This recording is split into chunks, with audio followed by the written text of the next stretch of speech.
Et sur cette couronne, il devait très probablement se dresser deux hautes plumes qui forment la couronne Shuti.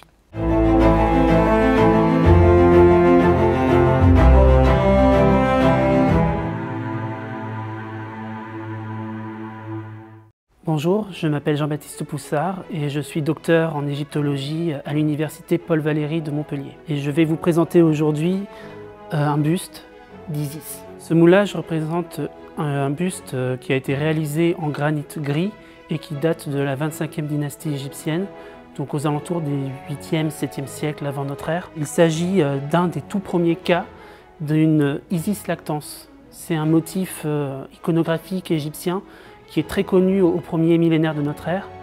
Et tout bonnement, en fait, ça représente Isis, la déesse Isis, qui est en train d'allaiter son fils Harpocrate, une forme enfantine d'Horus, dont on peut encore deviner une trace de la main posée sur le bras de sa mère.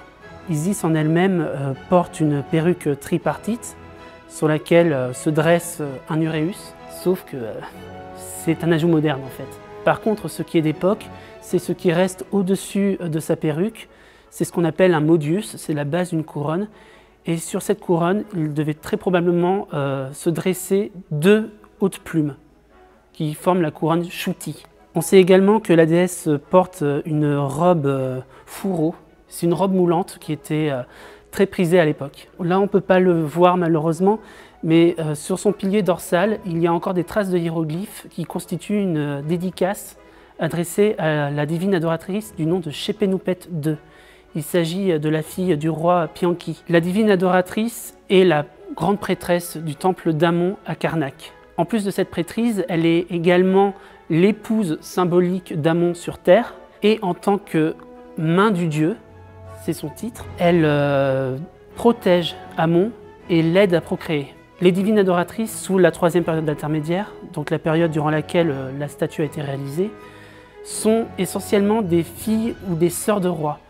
Elles matérialisent donc également le pouvoir royal au sein de Karnak. Elles constituent à cette époque-là même une véritable dynastie qui fonctionne par adoption. Elles ont également des titulatures qui sont pourtant l'attribut des rois et des dieux, et elles forment à Karnak une sorte de petite dynastie parallèle qui fonctionne sur le système de l'adoption. Ainsi, Shepenupet II est la nièce, mais également de facto la fille adoptive d'Amenerdis Ier, que l'on voit également représentée dans ce musée. Il se trouve qu'en 1900, le conservateur du musée du Louvre de l'époque, Georges Bénédite, apprend par l'intermédiaire du chef des ateliers des moulages de ce musée qu'il existe en fait des moulages d'un buste qui est conservé à l'époque au musée Guimet et qui ressemble assez bizarrement à une statue qui est, elle, conservée au musée du Louvre.